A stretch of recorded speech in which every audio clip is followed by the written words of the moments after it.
Hi, my name is Joe Hopkins, and I'm the designer for Endangered.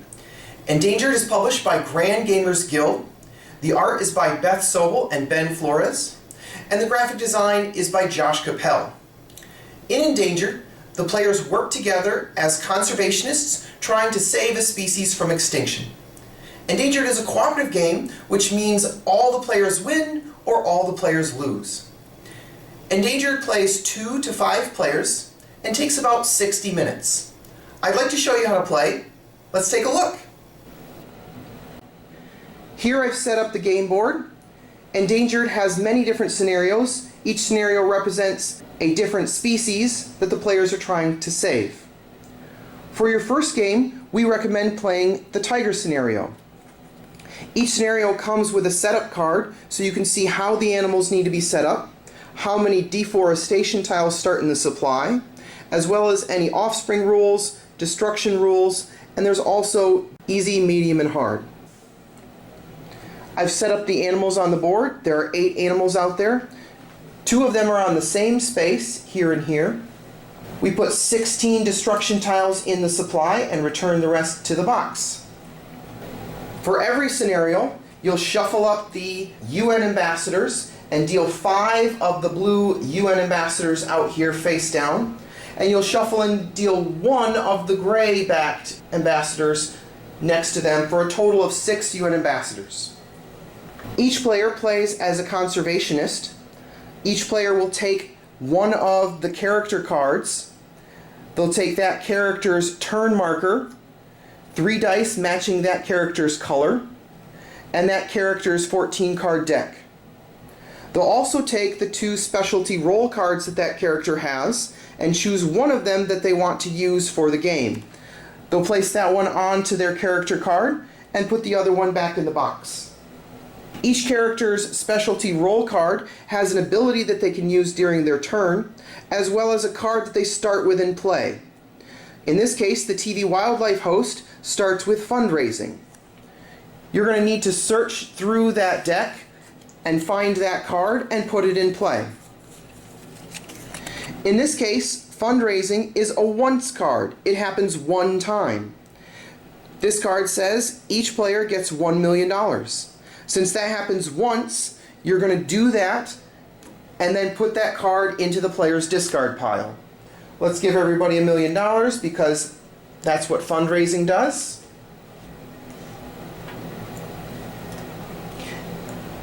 And then discard that card. If a character starts with a continuous card in play, that card gives them an additional ability that they can use, and you'll place that next to that player's specialty role card like this. Both of those abilities are available to that player anytime. If a character starts with an action card in play, you'll place that action next to the board in play, just like this. After you've put your card into play that you start with, you'll shuffle your deck and then draw 2 cards for your hand. Everyone starts with 2 cards. This is a cooperative game, so the players are welcome to show each other their cards, talk about their cards, anything is fine.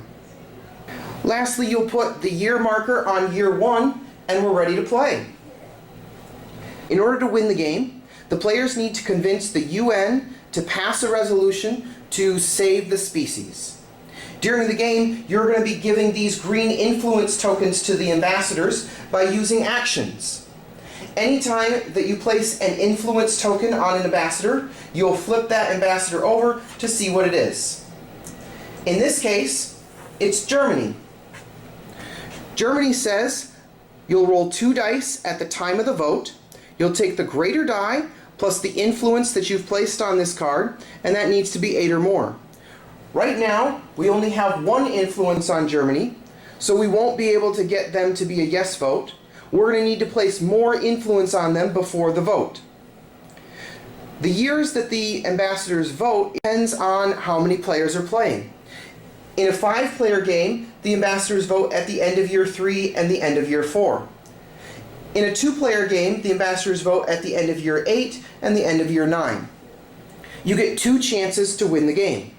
If both voting years go by and you don't have 4 yes votes, then you lose. In order to win, you need to get 4 ambassadors to vote yes. One of the ambassadors will have a gray back. That ambassador cares about the number of animals. If you have a lot of animals, they'll be very easy. If you have very few animals, they'll be hard. Each year, everyone's going to get a turn. The turn order is not going to go around the table in clockwise order, but each year, everyone gets a turn. On your turn, you're going to do a couple of different things. The first thing you'll do is you're going to place your turn marker on the year. That way we know whose turn it is, and we know that you've taken a turn this year. Next, you're going to roll your action dice. And then you're going to use those action dice to do actions. You can use those dice in any order. You can do the 1 first, you can do the 2 first, you can do the 5 first. When you place a die on an action, you do what it says. This card, for example, says you're going to move 1 animal, 1 space. This card says you get to play 1 card from your hand and put it out in play, and now anyone can use that. You are allowed to use other people's actions. That's okay. You may not place 2 of your dice on the same card. When you place your dice, they have to be bigger than the dice that are already there. That means that right now, the brown player could not place a 3 onto this card because it's not big enough. They could put a 6, but then no one else will be able to use that card. This space social media campaign has no limits on dice placement. You can place dice that are higher, you can place dice that are lower, you can place dice that are the same color, it doesn't matter. It's social media campaign, you just sit at home on Facebook.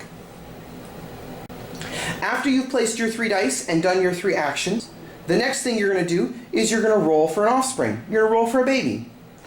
A mating pair is 2 animals that are on the same space. In this case, we have 3 mating pairs.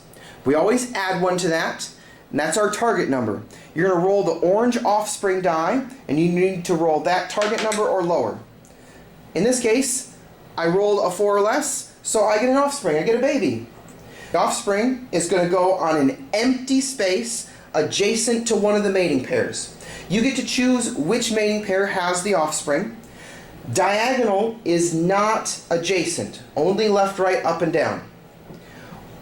Once you've placed the offspring, you're going to follow any offspring rules for that scenario.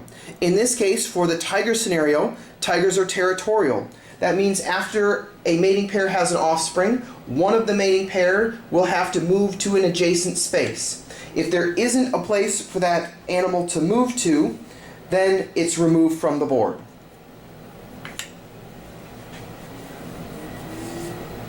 If you have 5 mating pairs, we always add 1 to that total, and so you would need to roll the orange die and roll a 6 or less. You would always get a baby every time if you have 5 mating pairs.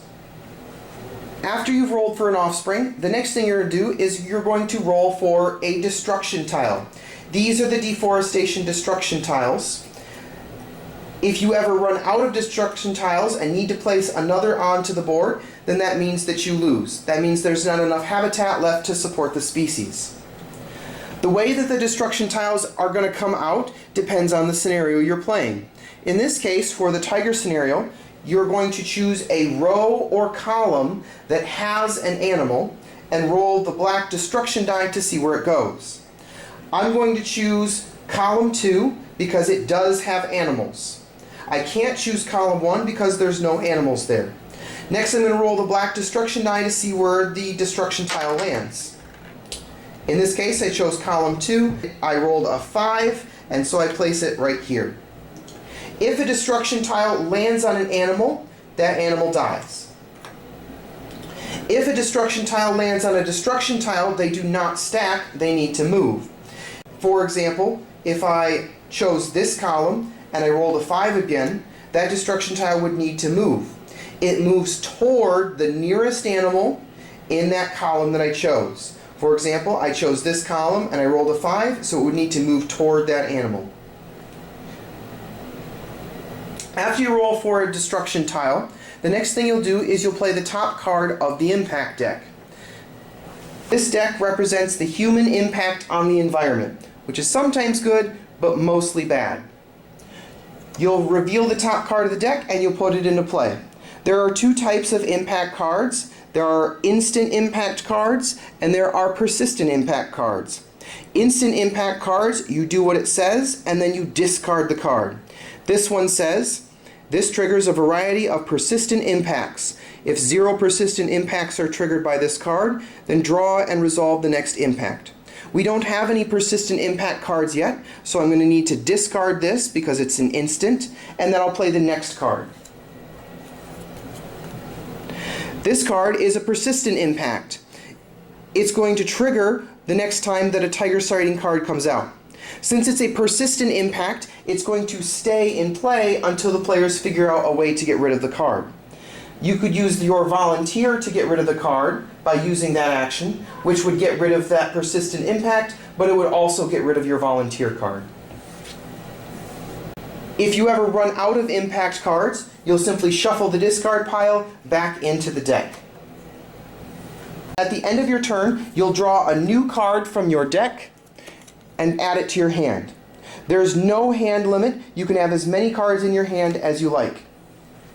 You'll also then choose the next player to take a turn. The turn order does not go around the table in clockwise order. You can choose whoever you like to go next, as long as they have not taken their turn yet. For example, I choose the environmental lawyer to go next. They'll place their turn marker onto the year marker, and then they will take their turn by rolling their dice. Rolling for offspring, rolling for destruction, playing an impact card, and drawing another card. Your action dice do not come off of the cards until your next turn. After all of the players have taken their turn, they'll take their turn markers back. We'll move the year marker to the next year, and then choose who goes next. Whoever last took a turn will choose who goes next. They may not choose themselves. Your action dice, again, do not come off of the actions until your turn. At the end of a year in which the ambassadors vote, you'll check the face-up ambassadors by rolling any dice, counting anything on the board that you need to, and counting the influence that they have been given. If you get 4 yeses during a voting year, then you win the game. You lose the game if you run out of time, if you run out of deforestation destruction tiles, or if you run out of animals. If there is ever 1 animal left on the board, then you lose the game. Good luck!